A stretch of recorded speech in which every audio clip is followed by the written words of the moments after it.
Хипотезата за божественото начало, известна още като креационизъм, е възгледът, че човечеството, животът, земята и Вселената са създадени от свръхестествено божество или няколко божества, което е съществувало преди тях. Самата хипотеза е особено поддържана от църквата, която се явява неин защитник. Според хипотезата, животът на Земята води началото си от великото благоволение на по-висша сила, която може да предопределя неговото развитие. Божественото начало човека няма своя самостоятелна морфология и затова не може да бъде доказано със средствата на науката. Съгласно Библията, Бог е създал света за 6 дни, при това на третия ден е сътворил растенията, на петия рибите и птиците, а на шестия зверовете и накрая хората. Първият човек Адам слепи от глина и след това му дал душа и той оживял. Будизма в доста по-голяма степен, отколкото другите религии, подчертава връзката на живота със страданието. Началото е страдание. Това страдание не е резултат от някакво грехопадение и загуба на изначалния рай. То просто ни съпътства. Според исляма, Аллах е велик, свръхестествен, невъображаем, различен от всичко, което може да си представи човек. Той сътворил света и пратил своя Божий наместник на земята да ни води по пътя на изцелението.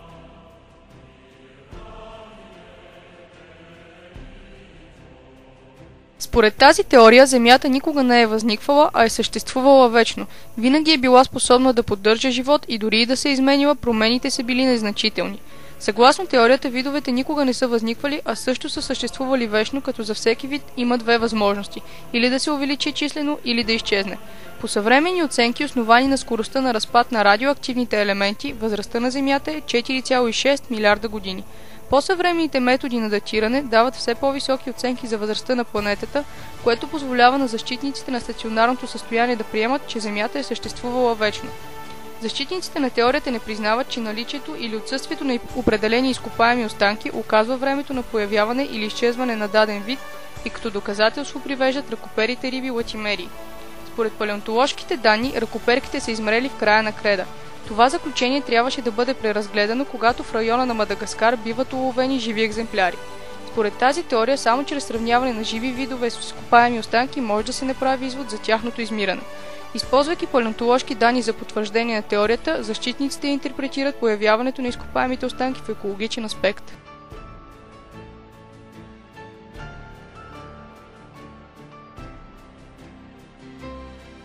Произволно самозараждане е хипотеза, според която животът на Земята е възникнал спонтанно и без намесата на външна сила.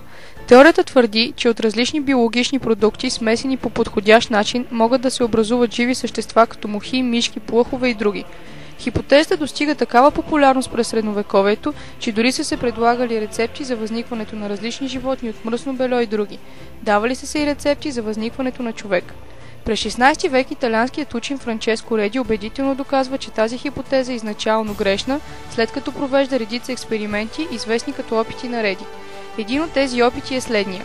В 2 стъклени буркана се поставят 2 парчета месо. Един от бурканите плътно се затваря, така че до него да не достигат никакви организми. Другия буркан се оставя отворен. След известно време в отворения буркан се наблюдава наличието на ларви, които са се развили върху месото поради безпрепятственото навлизане на мухи и други организми. В буркана, който е останал плътно покрит, не се забелязват никакви промени. През 19 век Луи Пастьор по много по-убедителен начин, чрез по-усъвършенствани експерименти, доказва верността на твърденията на Реди. След опита на Пастьор, хипотезата за произволното самозараждане окончателно пропада.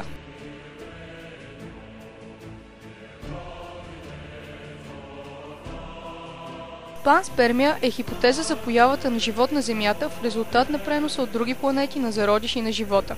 Според панспермията, разпръснати в пространството зародиши на живота, например спори на микроорганизми, се пренасят от едно небесно тяло на друго с метеорити или под натиска на светлината.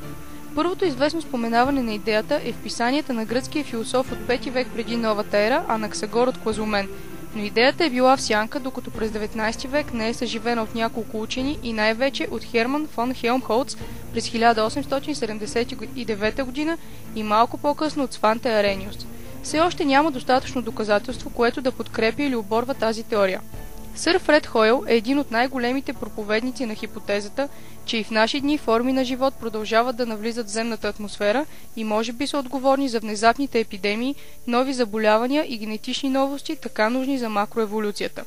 След откриването на космическите лъчения и действието на радиацията върху биологични обекти, теорията губи значителни позиции. При мисиите Аполо върху оставените на Луната сонди биват намерени живи земни микроорганизми и интересът към панспермията започва да се възвръща. Получените през 2006 резултати от мисията Deep Impact от изследването на вещество от комета неопровержимо доказват наличието в него на вода и прости органични съединения. Това сочи кометите като един от възможните транспорти на живота из Вселената.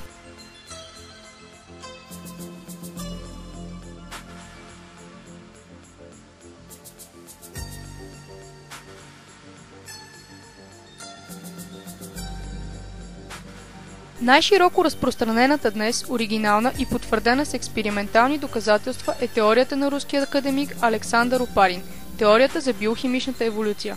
Към тази хипотеза учените се насочват след откриването на факта, че живата и неживата природа се състоят от едни и същи химични елементи. Опарин приема, че животът се е появил след дълга и сложна еволюция на материята, която условно може да се раздели на 5 етапа. Първо, образуване на планетата Земя с обвивка от газове атмосфера, които съдържат необходимите вещества за възникването на живота. Второ, синтез на биологични мономери, аминокиселини, азотни бази, захари. Трето, полимеризация на мономерите в примитивни белтъци и нуклеинови киселини във водна среда. Четвърто, образуване на коацервати и оформянето им в пробионти със собствени химични реакции.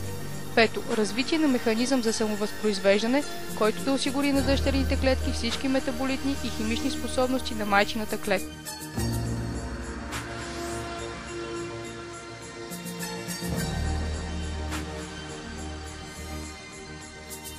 Американският учен Джон Бернал предлага различно виждане за възникването на протобионтите. Според неговата хипотеза в първичния океан са се образували наноси от глина. Върху глината от наносите се създава висока концентрация на разтвори от органични молекули. Постепенно тези концентрирани разтвори послужили за материал на по-нататъчна полимеризация. Възникналите полимери взаимодействали помежду си и образували макромолекули, които дали началото на проклетката.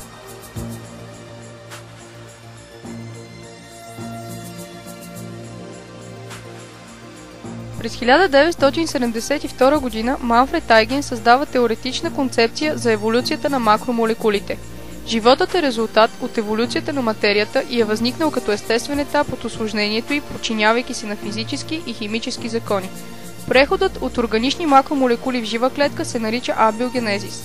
Манфред Айген казва, как могат неорганичните молекули да приемат биологична информация и да формират първичната клетка.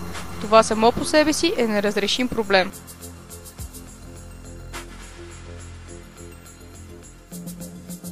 През първата половина от 60-те години на миналия век изследователят от университета на Майами Сидни Фокс направил експеримент, при който безводна смес от аминокиселини се нагрява до 170 градуса по Целзий. Образували се до 23 аминокиселини, срещащи се в съвременните организми.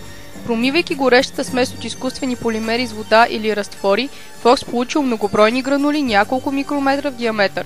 Сидни Фокс успява да съедини аминокиселини в къси нерегулярни вериги, без матричен синтез на полипептиди.